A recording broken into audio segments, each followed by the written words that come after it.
ಭಾರತವು ಮೊಟ್ಟಮೊದಲ ಬಾರಿಗೆ ಆಗಸ್ಟ್ 23, 2024ರಂದು ತನ್ನ ಮೊಟ್ಟಮೊದಲ ರಾಷ್ಟ್ರೀಯ ಬಾಹ್ಯಾಕಾಶ ದಿನವನ್ನು ಆಚರಿಸಿತು.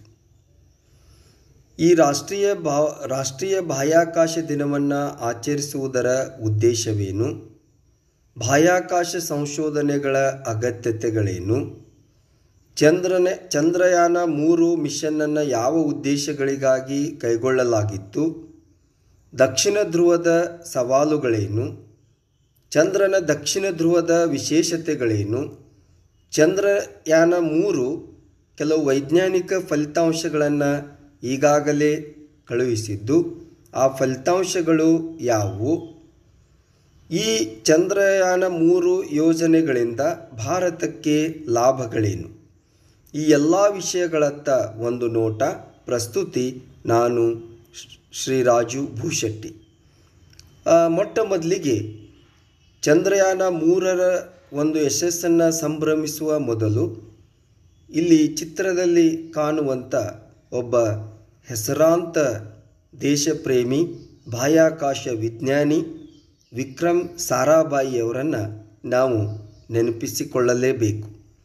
ಏಕೆಂದರೆ ಭಾರತಕ್ಕೆ ಸ್ವಾತಂತ್ರ್ಯ ಬಂದು ಕೆಲವೇ ವರ್ಷಗಳು ಗತಿಸಿದ ಆ ಸಂದರ್ಭದಲ್ಲಿ ದೇಶದಲ್ಲಿ ತೀವ್ರವಾದ ಬಡತನ, ಅನಕ್ಷರತೆ, ಆಹಾರ ಸಮಸ್ಯೆ ಹೀಗೆ ಪಟ್ಟಿ ಮಾಡ್ತಾ ಹೋದರೆ ಅದಕ್ಕೆ ಅಂತ್ಯನೇ ಇಲ್ಲ.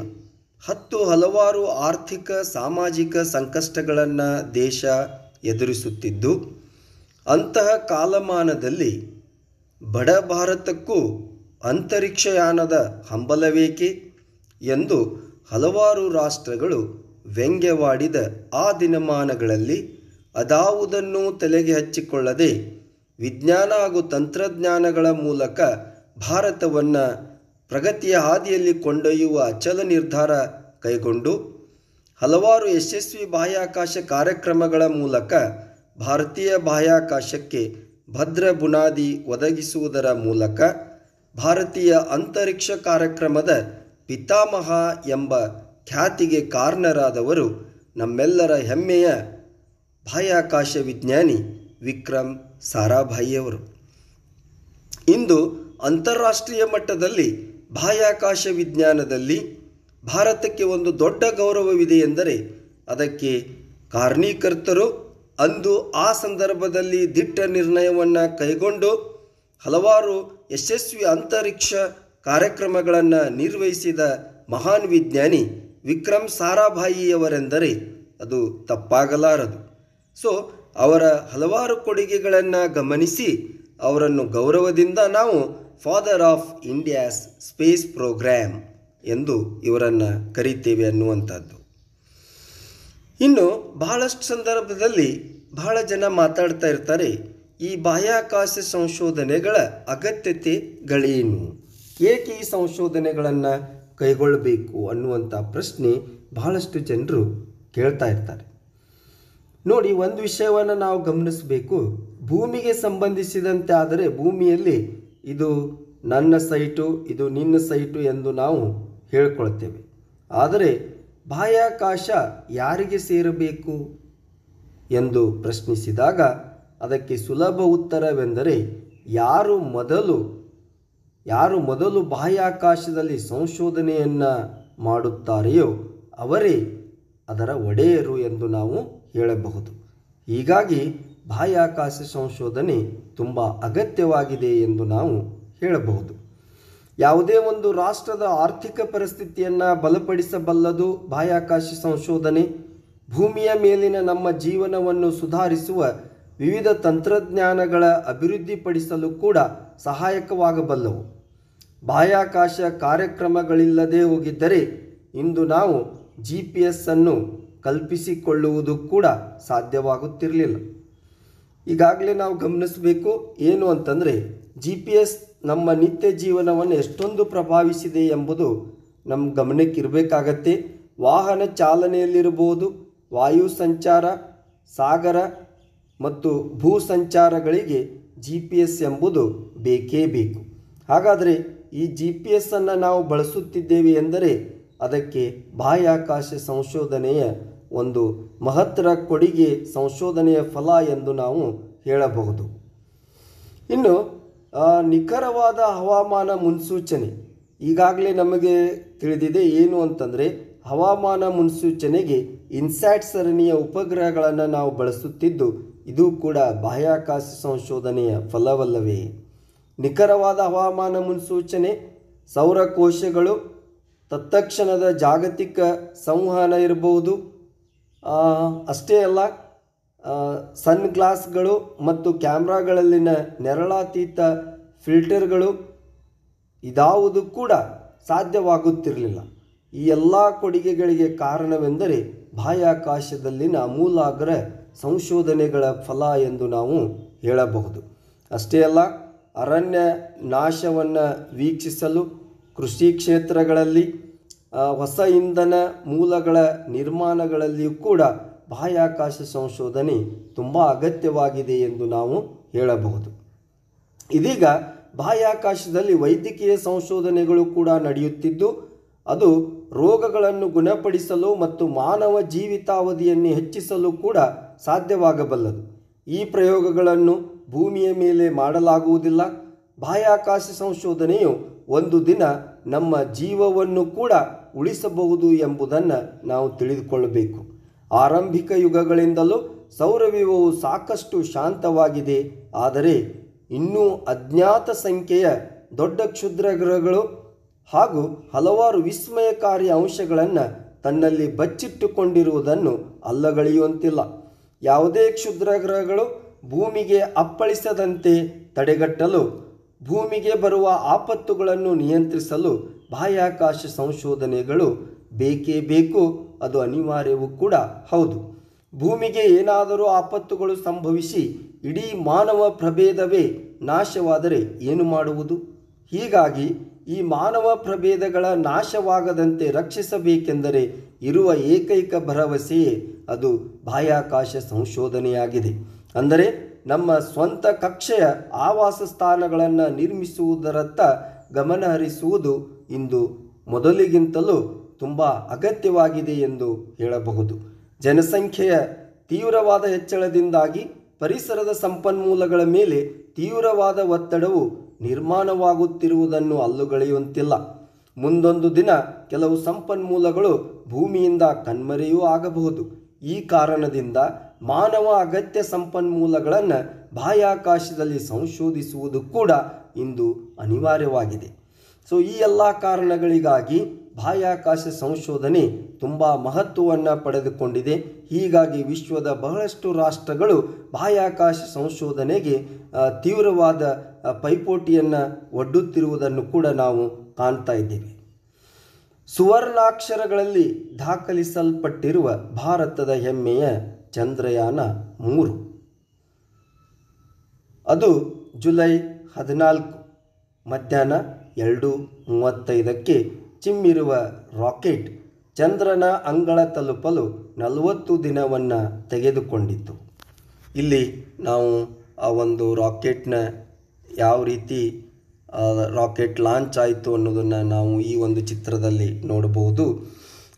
ಜುಲೈ 14ರಿಂದ ತನ್ನ ಪ್ರಯಾಣವನ್ನು ಆರಂಭಿಸಿದ ಈ ಒಂದು ರಾಕೆಟ್ 40 ದಿನಗಳಲ್ಲಿ ಚಂದ್ರನನ್ನು ತಲುಪಿತು. ಅದು ಆಗಸ್ಟ್ 23. ಆ ದಿನ ಚಂದ್ರನ ಮೇಲೆ ಏನು ಅಂತಂದರೆ ಈ ನಮ್ಮ ವಿಕ್ರಮ್ ಲ್ಯಾಂಡರ್ ಯಶಸ್ವಿಯಾಗಿ ಇಳೀತು ಅಂತೇಳಿ ನಾವು ಹೇಳ್ಬೋದು. ಇದು ಭಾರತೀಯರಾದ ನಾವೆಲ್ಲರೂ ಸಂಭ್ರಮಿಸಬೇಕಾದ ಮತ್ತು ಗರ್ವ ಪಡಬೇಕಾದಂಥ ಒಂದು ಅವಿಸ್ಮರಣೀಯ ದಿನ ಎಂದು ನಾವು ಹೇಳಬಹುದು. ಹಾಗಾದರೆ ಈ ಮಹತ್ವಾಕಾಂಕ್ಷೆಯ ಚಂದ್ರಯಾನ 3ರ ಒಟ್ಟು ವೆಚ್ಚ ಎಷ್ಟು ಎಂದು ಕೇಳಿದಾಗ ತುಂಬ ಅಭಿಮಾನ ಪಡಬೇಕಾಗತ್ತೆ ನಮ್ಮ ಇಸ್ರೋದ ಸಾಧನೆಯನ್ನು. ಏಕೆಂದರೆ ಈ ಚಂದ್ರಯಾನ 3ರ ವೆಚ್ಚ ಕೇವಲ 615 ಕೋಟಿ ರೂಪಾಯಿಗಳು ಮಾತ್ರ. ನಮ್ಮ ಇಸ್ರೋ ಸಂಸ್ಥೆ ತುಂಬ ಏನು ಅಂತಂದರೆ ಹೆಸರುವಾಸಿ ಆಗಿರುವುದು ಕೂಡ ಅತ್ಯಂತ ಕಡಿಮೆ ಹಣಕಾಸನ್ನು ಅಥವಾ ಕಡಿಮೆ ಆರ್ಥಿಕತೆಯನ್ನು ಬಳಸಿಕೊಂಡು ಯಶಸ್ವಿಯಾಗಿ ಕಾರ್ಯಕ್ರಮಗಳನ್ನು ನಿರೂಪಿಸುತ್ತಿರುವುದು ಕೂಡ ಒಂದು ಹೆಮ್ಮೆಯ ಸಂಗತಿ. ಈ 615 ಕೋಟಿ ರೂಪಾಯಿ ಬಜೆಟನ್ನು ನಾವು ನೋಡಿದಾಗ ಈ ಬಜೆಟ್ ಹಾಲಿವುಡ್ ಚಿತ್ರಗಳಿಗೆ ಖರ್ಚು ಮಾಡುವ ಹಣಕ್ಕಿಂತಲೂ ತುಂಬ ಕಡಿಮೆಯಾಗಿದೆ ಎಂದು ನಾವು ಹೇಳಬಹುದು. 2023 ಆಗಸ್ಟ್ 23ರಂದು ವಿಕ್ರಮ್ ಲ್ಯಾಂಡರ್ ಚಂದ್ರನ ಮೇಲ್ಮೈ ಮೇಲೆ ಯಶಸ್ವಿಯಾಗಿ ಇಳಿಸಲಾಗಿತ್ತು. ಈ ಸಾಧನೆಯಿಂದ ಚಂದ್ರನ ಮೇಲ್ಮೈ ಮೇಲೆ ಇಳಿದ 4ನೇ ದೇಶವೆಂಬ ಹೆಗ್ಗಳಿಕೆಯನ್ನು ಭಾರತವು ಗಳಿಸಿತ್ತು. ರಷ್ಯಾ ಇರ್ಬೋದು, ನಂತರ ಅಮೇರಿಕಾ ಮತ್ತು ಚೀನಾದ ನಂತರ 4ನೇ ದೇಶವಾಗಿ ಭಾರತ ಗುರುತಿಸಿಕೊಂಡಿತು. ಅಷ್ಟೇ ಅಲ್ಲ, ಚಂದ್ರನ ದಕ್ಷಿಣ ಧ್ರುವದಲ್ಲಿ ಇಳಿದ ಮೊದಲ ದೇಶವೆಂಬ ಮಹತ್ತರ ಸಾಧನೆಗೂ ಕಾರಣವಾಯಿತು ನಮ್ಮ ಭಾರತ ದೇಶ. ಅಂದರೆ ಇಲ್ಲಿಯವರೆಗೆ ವಿಶ್ವದ ಯಾವುದೇ ದೇಶಕ್ಕೂ ಚಂದ್ರನ ದಕ್ಷಿಣ ಧ್ರುವವನ್ನು ತಲುಪುವುದು ಸಾಧ್ಯವಾಗಿರಲಿಲ್ಲ. ರೋವರ್ ಪ್ರಗ್ಯಾನ್ ಲ್ಯಾಂಡಿಂಗ್ ನಂತರ 8 ಮೀಟರ್ ಓಡುವುದರ ಮೂಲಕ ಚಂದ್ರನ ಮೇಲೆ ರೋಬೋಟಿಕ್ ರೋವರನ್ನು ನಿರ್ವಹಿಸುವ 3ನೇ ದೇಶವಾಗಿ ಭಾರತವನ್ನು ಮಾಡಿದೆ. ಈ ಹಿನ್ನೆಲೆಯಲ್ಲಿ ಕೇಂದ್ರ ಸರ್ಕಾರವು ಆಗಸ್ಟ್ 23 ರಾಷ್ಟ್ರೀಯ ಬಾಹ್ಯಾಕಾಶ ದಿನವೆಂದು ಘೋಷಿಸಿತ್ತು. ಹೀಗಾಗಿ ಈ ವರ್ಷ ಇದೇ ಮೊದಲ ಬಾರಿಗೆ ಇಸ್ರೋದಿಂದ ಆಗಸ್ಟ್ 23ರಂದು ರಾಷ್ಟ್ರೀಯ ಬಾಹ್ಯಾಕಾಶ ದಿನವನ್ನು ಆಚರಣೆ ಮಾಡಲಾಗುತ್ತಿದೆ ಎಂದು ನಾವು ಹೇಳಬಹುದು. ಇಲ್ಲಿ ಒಂದು ವಿಶೇಷತೆಯನ್ನು ನಾವು ಗಮನಿಸಬೇಕು. ಇಲ್ಲಿ ಯಾವ ರೀತಿಯಾಗಿ ಈ ಒಂದು ಯಶಸ್ಸನ್ನು ನಾವು ತಲುಪಿದ್ದೀವಿ ಅಂತ ನೋಡಿದಾಗ ಮೊದಲೇನಾಗತ್ತೆ ಅಂದರೆ ಶ್ರೀಹರಿಕೋಟಾದಿಂದ ಇಲ್ಲಿ ಏನಾಯಿತು ಅಂದರೆ ರಾಕೆಟ್ ಮೊದಲಿಗೆ ಏನು ಮಾಡುತ್ತೆ ಅಂದರೆ ಭೂಮಿಯ ಕಕ್ಷೆಗೆ ಗಗನನೌಕೆಯನ್ನು ತಲುಪಿಸಿತ್ತು. ಭೂಮಿಯ ಕಕ್ಷೆಗೆ ರಾಕೆಟ್ ಗಗನನೌಕೆಯನ್ನು ತಲುಪಿಸುತ್ತೆ. ಮೊಟ್ಟ ಮೊದಲ ಭೂಮಿಗೆ ಕಕ್ಷೆಗೆ ತಲುಪತ್ತೆ. ಭೂಮಿಯ ಕಕ್ಷೆಗೆ ತಲುಪಿದ ನಂತರ ಗಗನನೌಕೆಯನ್ನು ತಲುಪಿಸಿದ ರಾಕೆಟ್ ನಂತರ ನೌಕೆ ಭೂಮಿಯ ಸುತ್ತ ತಿರುಗುತ್ತಾ ಹೋಗುತ್ತದೆ. ಪ್ರತಿ ಬಾರಿ ಭೂಮಿ ಸುತ್ತುವಾಗ ತನ್ನ ದೂರವನ್ನು ಹೆಚ್ಚಿಸಿಕೊಳ್ಳುತ್ತೆ. ಇಲ್ಲಿ ನೋಡ್ಬೋದು, ಪ್ರತಿ ಬಾರಿ ಭೂಮಿಯನ್ನು ಸುತ್ತುವಾಗ ಇಲ್ಲಿ ಏನಾಗತ್ತೆ ಅಂದರೆ ಗಗನನೌಕೆ ತನ್ನ ದೂರವನ್ನು ಹೆಚ್ಚಿಸಿಕೊಳ್ಳುತ್ತಾ ಹೋಗುತ್ತೆ. ನಂತರ ಚಂದ್ರನ ಕಕ್ಷೆ ಸೇರುವ ನೌಕೆ ಅಲ್ಲಿಯೂ ಕೂಡ ಚಂದ್ರನನ್ನು ಸುತ್ತಲಿಕ್ಕೆ ಪ್ರಾರಂಭ ಆಗತ್ತೆ. ಈ ರೀತಿಯಾಗಿ ಚಂದ್ರನನ್ನು ಸುತ್ತಲಿಕ್ಕೆ ಪ್ರಾರಂಭ ಆಗತ್ತೆ. ಆದರೆ ಪ್ರತಿ ಬಾರಿ ಚಂದ್ರನನ್ನು ಸುತ್ತು ಹಾಕುವಾಗ ಈ ನೌಕೆ ಏನಿದೆ ಚಂದ್ರನಿಗೆ ಸಮೀಪ ಆಗತ್ತಾ ಹೋಗುತ್ತೆ. ಈ ರೀತಿಯಾಗಿ ನೌಕೆ ಸಮೀಪ ಹೋಗುತ್ತೆ, ಚಂದ್ರನ ಸಮೀಪವಾಗುತ್ತಾ ಹೋಗುತ್ತೆ. ಚಂದ್ರನಿಂದ 100 ಕಿಲೋಮೀಟರ್ ದೂರ ಇರುವಾಗ ಗಗನನೌಕೆಯಿಂದ ಲ್ಯಾಂಡರ್ ಬೇರ್ಪಡಲಿದೆ. 100 ಕಿಲೋಮೀಟರ್ ಚಂದ್ರನಿಂದ ದೂರ ಇರುವಾಗ ಗಗನನೌಕೆಯಿಂದ ಲ್ಯಾಂಡರ್ ಏನಿದೆ ಅದು ಬೇರ್ಪಡಲಿದೆ ಅಂತ ಹೇಳ್ತೇವೆ.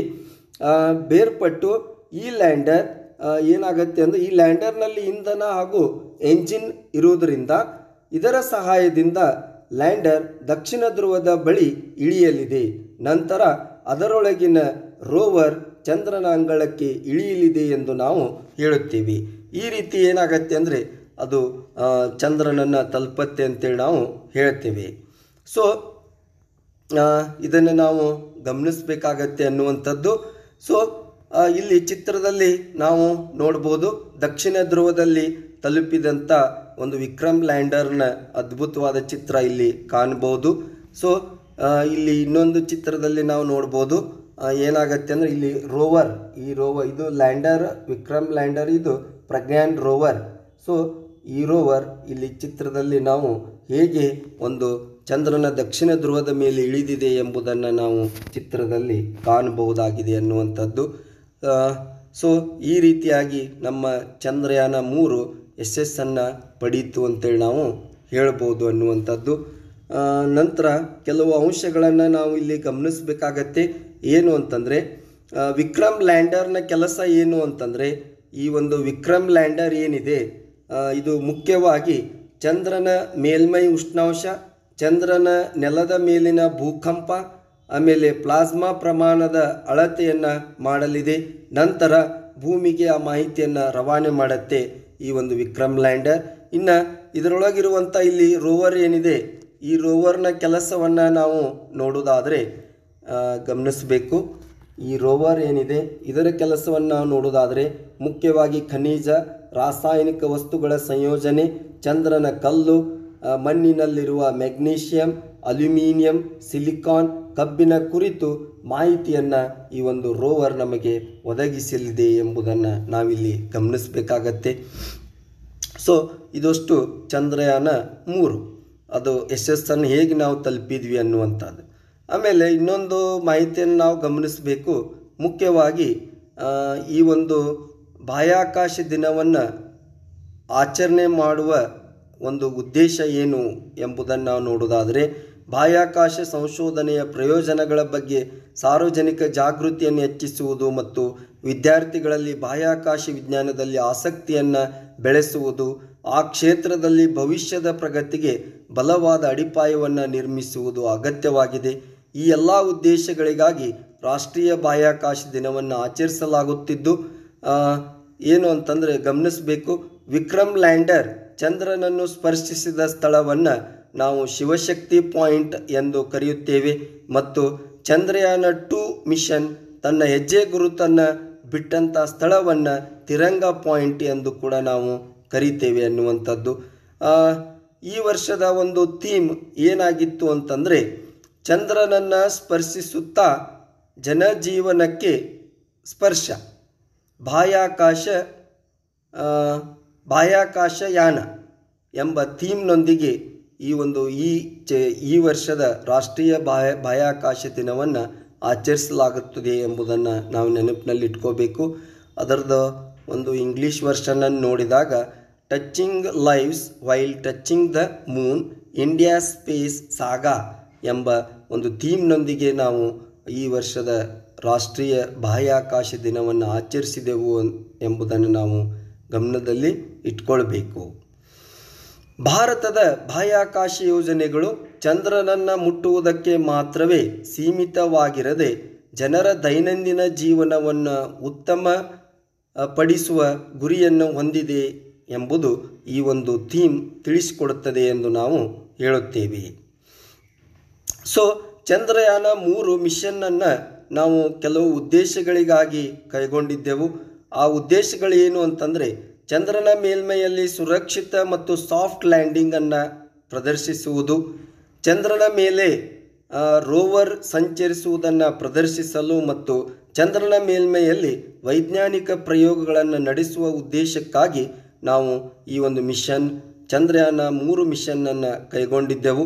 ಸಾಫ್ಟ್ ಲ್ಯಾಂಡಿಂಗ್ ಎಂದರೆ ಗಗನನೌಕೆಗೆ ಯಾವುದೇ ಹಾನಿಯಾಗದಂತೆ ಶಾಂತ ರೀತಿಯಿಂದ ನಿಯಂತ್ರಿತ ವೇಗದಲ್ಲಿ ಇಳಿಸುವುದು ಎಂದರ್ಥ. ಆದರೆ ಚಂದ್ರನ ಯಾವುದೇ ಭಾಗದಲ್ಲಾದರೂ ಕೂಡ ಈ ಸಾಫ್ಟ್ ಲ್ಯಾಂಡಿಂಗನ್ನು ಸಾಧಿಸುವುದು ತುಂಬ ಕಷ್ಟದ ಕೆಲಸವೇ ಎಂದು ಹೇಳಲಾಗಿದೆ.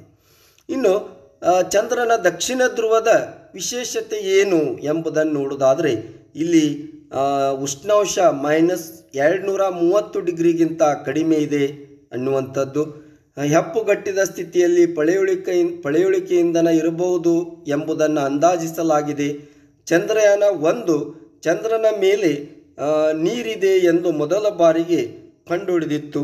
ಈ ಎಲ್ಲ ಉದ್ದೇಶಗಳನ್ನು ನಾವು ಏನು ಅಂತಂದರೆ ದೃಢೀಕರಿಸಿಕೊಳ್ಳುವ ಸಲುವಾಗಿ ನಾವು ಚಂದ್ರನ ದಕ್ಷಿಣ ಧ್ರುವಕ್ಕೆ ಆದ್ಯತೆಯನ್ನು ಕೊಟ್ಟು ದಕ್ಷಿಣ ಧ್ರುವದ ಮೇಲೆ ಯಶಸ್ವಿಯಾಗಿ ವಿಕ್ರಮ್ ಲ್ಯಾಂಡರನ್ನು ಇಳಿಸುವ ಮೂಲಕ ವಿಶ್ವದ ಪ್ರಪ್ರಥಮ ರಾಷ್ಟ್ರ ಎಂಬ ಹೆಗ್ಗಳಿಕೆಗೆ ನಮ್ಮ ಇಸ್ರೋ ಸಂಸ್ಥೆ ಕಾರಣವಾಯಿತು ಎಂದು ಹೇಳ್ಬೋದು.